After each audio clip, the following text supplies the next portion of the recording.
കോട്ടയം കിടങ്ങൂർ പഞ്ചായത്ത് ഭരണം തിരിച്ചുപിടിച്ച് LDF പഞ്ചായത്ത് പ്രസിഡന്റായി CPIM-ലെ EM ബിനുവിനെ തെരഞ്ഞെടുത്തു. നേരത്തെ BJP പിന്തുണയിൽ ഭരിച്ചിരുന്ന UDF പഞ്ചായത്ത് പ്രസിഡന്റിനെ അവിശ്വാസത്തിലൂടെ LDF പുറത്താക്കിയിരുന്നു. വിവരങ്ങളുമായി കോട്ടയത്ത് നിന്ന് ഗൂഗിൾ രമേശ് ചേരുന്നു. ഗൂഗിൾ, LDF-ന് നേട്ടം?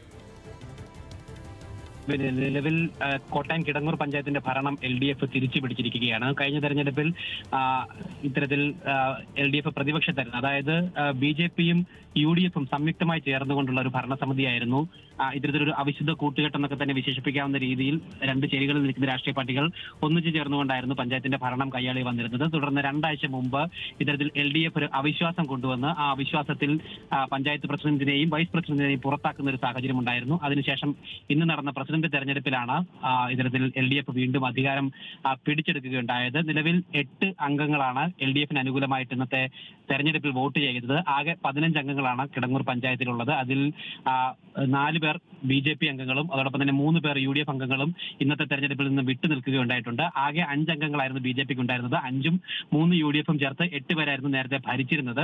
അതിൽ ഒരു BJP അംഗത്തെ ഇത്തരത്തിൽ BJP അംഗം LDF-നെ പിന്തുണച്ചുകൊണ്ട് നേരത്തെ അവിശ്വാസത്തിലടക്കം വോട്ട് ചെയ്തിട്ടുണ്ടായിരുന്നു. അയാളെ പിന്നീട് BJP പുറത്താക്കുകയും ചെയ്തിട്ടുണ്ടായിരുന്നു. അങ്ങനെ ആ അംഗത്തിന്റെ പിന്തുണ കൂടി ഇന്ന് നടന്ന വോട്ടെടുപ്പിലും LDF-ന് ലഭിച്ചു. അങ്ങനെ ആകെ 8 പേരുടെ പിന്തുണയിലാണ് LDF ഭരണം പിടിച്ചെടുക്കുകയുണ്ടായത്. പ്രതിപക്ഷത്തുണ്ടായിരുന്ന 4 BJP അംഗങ്ങളും 3 UDF അംഗങ്ങളും ഈ വോട്ടെടുപ്പിൽ നിന്ന് വിട്ടു നിൽക്കുകയും ചെയ്തിട്ടുണ്ടായിരുന്നു. എന്തായാലും ഉച്ചയ്ക്ക് ശേഷം LDF-ന് ഭരണം ലഭിച്ചിരിക്കുകയാണ് കോട്ടയം കിടങ്ങൂർ പഞ്ചായത്തിൽ. ഗൂഗിൾ രമേശാണ് വിവരങ്ങൾ നൽകിയത്.